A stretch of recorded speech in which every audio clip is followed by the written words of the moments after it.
mwandike dufite ijambo ry'umutwe rivuga ngo Yesu agira amenyekanishe ubushobozi bwiwe bukomeye mu kugutabara. Yesu agira amenyekanishe ubushobozi bwiwe bukomeye mu kugutabara. Sinzi aho uri kuragwana naho, sinzi ikibazo ufise naco, mugabo ubushobozi bwa Yesu bwira ububone, ubyizere kandi urabibona. Yesu agira imenyekanisha mu bushobozi bwiwe bukomeye mu kugutabara. Sinzi aho utabagwa hariho, birashobora kuba ari icyo uri kumaze iminsi urwana nacyo byaranse ko kibohokako, birashobora kuba intambara umaze iminsi urwana ikomeye cyane ku buzima bwawe, mugabo ubushobozi bwa Yesu ubwira ububone. Dore ku murongo wa mbere kandi ku murongo w'8 tunyarukije Yesu abahezagire. Ijambo ry'umutwe rivuga ngo Imana yongera kwibarira Mose. Uhoraho abarira Mose ati, uhereye none uzoraba ibyo nzogirira Farawo, ukuboko k'ubushobozi buzomugondoza abarekure, mbere ukuboko k'ubushobozi kuzomugondoza abirukane mu gihugu ciwe. Murongo wa 2, Imana ibarira Mose iti, nduhoraho kandi niyeretse Aburahamu na Isaka na Yakobo ko ndi Imana ishobora byose, ariko sinabimenyesha muri iryo zina ryanje Uhoraho, kandi nakomeje isezerano ryanje nabo ko nzobaha igihugu c'i Kanani, igihugu babayemwo ari nyambukira, kandi numvise amaborogo y'Abisirayeli. Yesu yumvise amaborogo yabo, yabyumvise. Uhumure, Yesu n'umunyabushobozi akomeye cyane. Bazigiye mu buja, nibuka isezerano ryanje, nuko barira Abisirayeli yuko nduhoraho, kandi nzobakura ku bikebere abanyegiputa babakebereye, mbakure mu buja barimwo, mbacunguze ukuboko kuramvuye n'ibihano bikomeye, kandi nzobagira abantu banje, nanje nzoba Imana yanyu.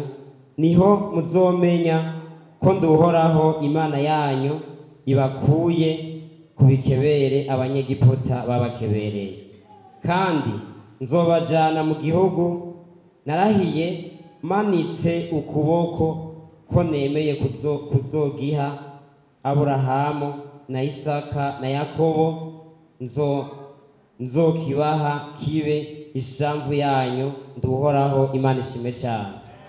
Imana yari yeretse Aburahamu akiri mu gihugu cy'ubuja, Imana imuhamagara hanini akiri mu iwabo agikora ibigirwamana, hama iragenda umuhungu wiwe Isaka ndetse na Yakobo yatwawe nyene nkuko nyene ahunga mwene wabagira mici. Ariko ngaha nyene Imana ikiribwira Mose, usomye mu nkuru zitangura ubwa mbere ucubona gahahaza Abanyisirayeli bari barimo, bariko batwagwa ituntu n'ubuja nubwo katari ubw'iwabo, ari igikebere cyabo barabakebereye. Hari ahantu bitwa Gosheni ho nyene babazirike, ndetse bari mu ituntu, bari mu buja, bari mu bintu bikomeye cyane byose by'ubuzima ariko barabamo. Mugabo aha Mose ingene yamiyeretse mu buryo, yo yabwira Aburahamu na Isaka imubwira ati, ndi Imana ishoboye byose gusa. Mugaho ho ikimiyereka nkabwira ati, nduhoraho. Imana ishime cyane. Yamwibariye mu rindi zina, amenye ko yari Imana yamuhamagaye. Imana ifite amazina menshi, ubushobozi bukomeye n'ibindi byinshi bitandukanye Imana ibwira mu muntu wese, nkuko bivuga ngo ndiho, cyangwa akabwira ati Yesu yarakomeye mu bushobozi bukomeye. Hana bamwita mwizigirwa, hana bamwita byose bitandukanye. Wowe nawe umaze igihe umaze utaka muri iki na kiriya gitandukanye, umaze iminsi mu ntambara zitandukanye, umenga umugwanizi yarakwiziziye. Ubu Farawo muri iki gihe agereranywa ndetse na Satani canke ukuntu wa Lusiferi w'iki gihe uno munsi. Satani, Imana ishime cyane. Satani ahantu yoba yarakwiziziye bikagaragara ko umwe n'umugwanizi yakwifatiye ariko gukoresha ibintu biriya bitandukanye. Satani ateze uburyo bw'isi bukomeye kugira ngo utakaze ivyizigiro uve ku Mana yaguhamagaye canka kwibagiza isezerano Imana yagusezeraniye. Aha bari bagisezerano Imana yabasezeraniye na Yosefu mu gupfa ko yavuze ati n'amagufa yanje muje muyajyane mu gihugu Imana yabasezeraniye. Mugabo bo bibagira isezerano Imana yabasezeraniye, baribagira ko Imana yabagaburiye bari mu bugaragwa ndetse ibakuze ubushobozi bukomeye. Farawo aribwira ati ahubwo n'abana babo bifura reka ahubwo mu bahonye b'abahungu. Mugabo Mose warazigama atagwa mu nyanja, azigamirwa mu nyanja kugira ngo wenyene azibone ukuboko Imana gukomeye kwamukuye hajya ayi n'abazokureyo abandi bari mu bubasha Satani karabatwaza itono n'itubu. Imana ishime cyane. Muntu w'Imana ugenda kubwire ati ntiwihebe mu vy'ukura camo. Hari igihe inyishu y'Imana bitaraza.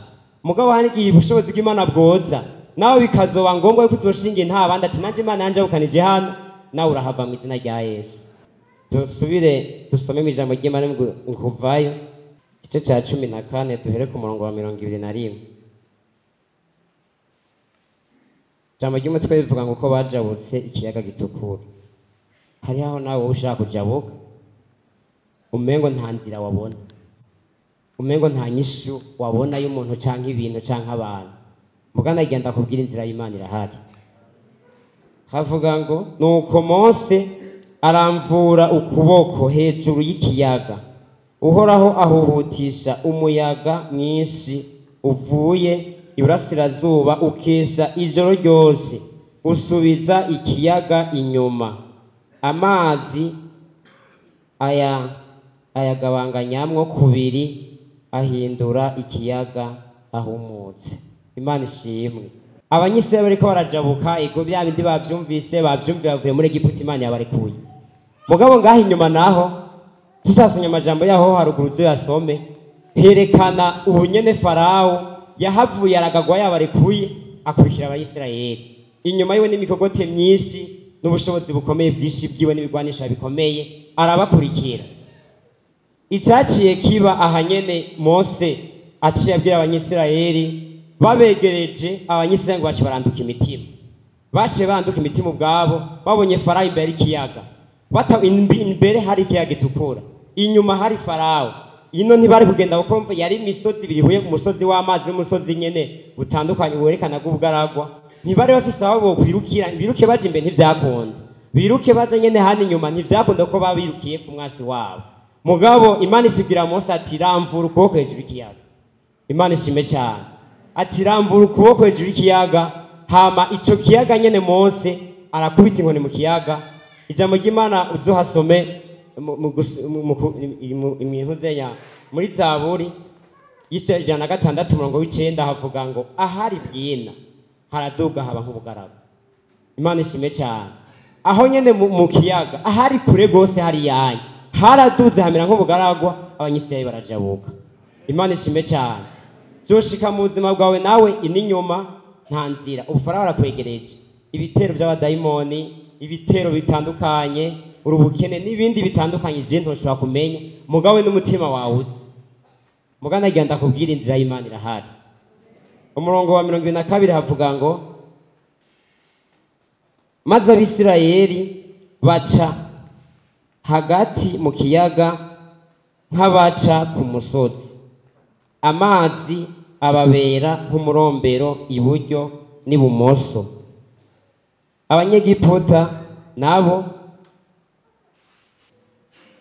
25 atuma amakurudumu y'imikogote yabo afata ntiyaba agikwegeka neza. Maze Abanyegiputa baravugana batenda duhunge tureke Abisirayeli kuko Uhoraho abatabara ari watugwanya. Uvyizere mu izina rya Yesu. Wewe nagenda kubwire ko uza gutabagwa utanagwaye.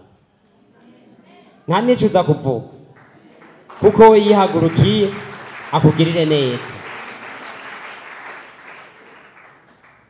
Uhoraho abarira Mose ati ramvura ukuboko hejuru y'ikiyaga, amazi ateranire ku banyegiputa no ku mikogote yabo no ku bagendera ku mafarasi bo muri bo. Nuko Mose aramvura ukuboko hejuru y'ikiyaga, umutwenzi utambitse, ikiyaga gisubira muri nyina. Maze abanyegiputa bagira ngo barahunga, Uhoraho abacishiriza hagati, abacurikiraniriza hagati mu kiyaga. Nuko amazi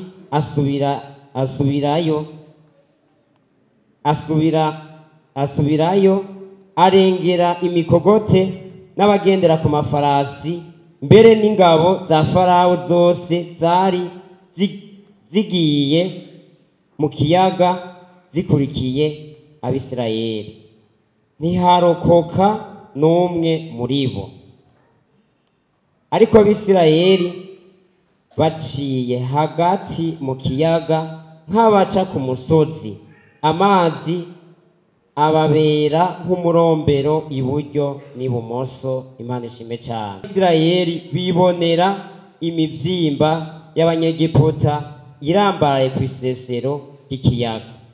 Nuko abanyisirayeli babona ibihambaye Uhoraho yakoreye abanyegiputa, baca batinya Uhoraho, baramwizera bo n'umusavyi we Mose. Imana ishime cyane.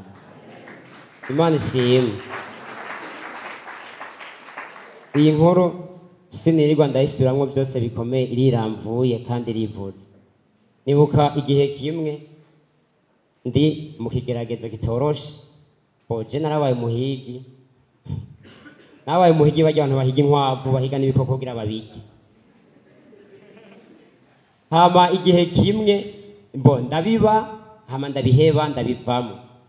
Mugabo nibuka yuko umuhigi wese yazana imbwa ziwe, yarazizana nimba zibiri zitatu zine zitanu, warazizana kandi mwarahagararana aho mutingiye igikoko. Imana ishimwe. Hama rwarukwavu mwaja ku musozi uyu nuriya, bivanye n'ishyamba mwumvise rimo cya gikoko. Hama ico gihe nyene mwisho gikoko kije, uri ku musozi hano uri hariya, mwese mwahuriza hagati kugira mufate rwarukwavu canke yangerege, bashinze bya biguriyo cyane gose, mukasha mwirira akanyama bigenze neza akaboko. Hama igihe kimwe nayivuye ngo mugabo sikera, ngaza ko atamyaka ibiri irahera. Mugabo jewe umunsi umwe ndagira inzozi, mbona ukuntu agakwavu kari hagati ya Zambia. Imana yafise ingene kwigisha kwigishiriza mu bintuzi kandi wabayemo. Hama bigenze uko, mbona agakwavu kari hagati y'imbwa nyinshi zija gufata zimwe, gasimba zifata zimwe, nyinshi, imbwa nyinshi cyane gose. Nce nguma ngira ikiroge ntiyo karapfa muri zanduzi, yo karapfa. Hama ubwo nyene nze mbona kagakwavu karasimbye cyane gose, kace kagwa ku bitugu by'umuntu, kaba karakize. Hama ndiyumvira ibintu nibiki, bigenze gute, ndabibonye kubera iki. Mugabo hajya nsubiye kuryama nyene haro nkitiyo, numva ijwi rimbwiye ngo uku niko Yesu aturinda buri munsi. Imana ishime cyane.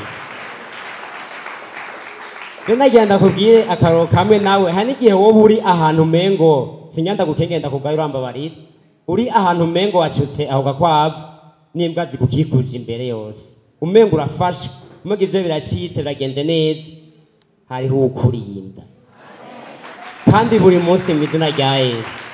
Imana ishime cyane. Rero nagira ndakubwire kandi dutane intege mwe no mugoroba, wizere ijambo ry'Imana.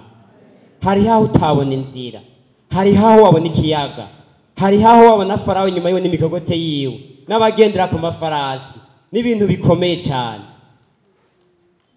Hariho uwudushira ku bitugu agatuma dutabagwa mu izina ryiwe ryera.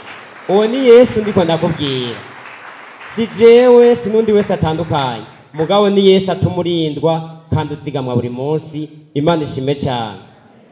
Je numva nimba hariho umuntu abona ko umengo yacitse nk'aho gakwavu.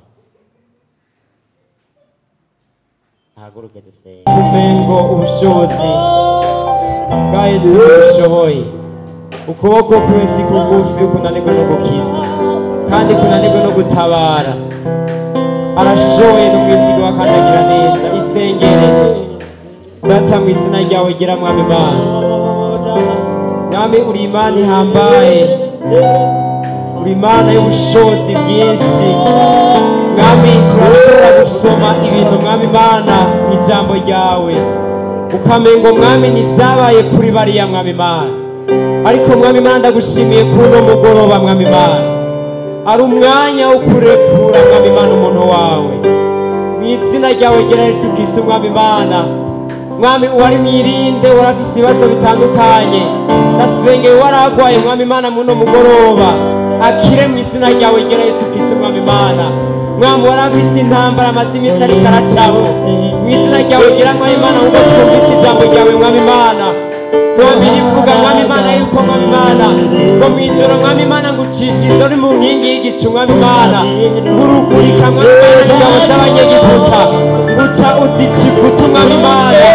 Mwami abanyisirayeli bagirira neza, mwami umumarayika wawe yari inyuma y'abacaja imbere kugira ngo mwami Imana haboneke itandukaniro ry'ukwizigiye n'utarakwizigiye mwami Imana. Ndavuze mwami Imana ivyo ariko biragwanya abantu bawe. Uri umupapa mwami Yesu ari nka kino kibanza, uri umumama uri umusore mu izina ryawe gira mwami Imana yabona ko ari mwirinde. Mwami ndavuze ngo mwami Imana mwami ikiyaga gicereze mu izina ryawe gira mwami Imana. Ibitero vyawe mugwaneza birangire mu izina ryawe gira mwami Imana. Ndatuye umwidegemvyo ku bantu bawe mwami Imana. Mwami ndatuye ubutabazi bwawe, mwami ndatuye ukurenganurwa mu izina rya Yesu Kristo mwami Imana. Abari mu gahazo ka Satani n'abadayimoni, abari mwami Imana mu gahazo k'abamugwaneza, ndategetse Satani n'abadayimoni arekura abantu b'Imana. Umuriro wamwibuye rutwitongore ariko biragwanya abantu b'Imana. Satani asohoke n'ivyo vyose, umuriro w'Imana uturire kandi utongore mu izina rya Yesu Kristo mwami. Mu izina ryawe gira mwami Imana. Ndatuye amahoro ku batari bayafise mwami, ndatuye amahoro ku batari bayafise mwami Imana mu izina rya Yesu Kristo mwami Imana. Mwami abari baranyazwe amahoro mwami ndayabaha mu kino gitondo n'umugoroba mwami yongere kuyagarukanwa mu izina ryawe ryera. Mwami amahoro yari yaranyazwe agaruke mu izina ryawe gira mwami Imana.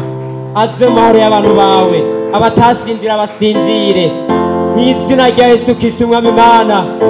Abari baranyazwe ivyabo mwami uno mugoroba ndabigaruje mu izina ryawe ryera, ndabigaruje mu izina ryawe gira mwami Imana.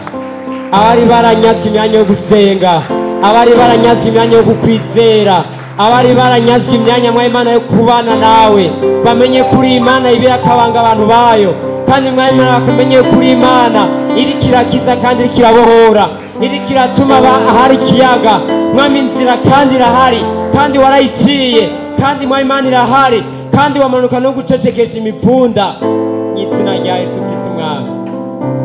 Umuntu wawe atahana intsinzi mwami, atahana intsinzi mwami mu izina rya Yesu Kristo mwami Imana.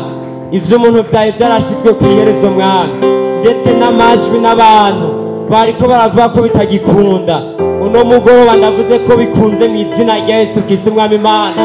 Mu izina rya Yesu Kristo mwami Imana. Mwami warabwiye wa mukozi wawe uramubwira ngo ikore ikirago cawe ugende. Mwami nanje ndavuze ngo waramaze aryamye ahantu, waramaze igihe mwami Imana ari mu mipfunda n'ingwara n'ibigeragezo bitandukanye. Uno musi mwami birangire mu izina ryawe ryera, uno mugoroba birangire mwami. Turakire intsinzi mwami, turakire ubushobozi mwami, turakire mwami Imana ugutabagwa nawe mu izina ryawe ryera. Aho umuntu yaririra mwami agende kuharirimbira, uhaga icubahiro mwami, uherekeze abantu bawe mwami Imana. Mwami nutarabona ubunyene mwami kumengo nta nzira ibonetse, ndasenze mwami kibe igicugu ca nyuma ca rino joro, kibe igicugu ca nyuma mwami, kibe igicugu ca nyuma co gutabagwa.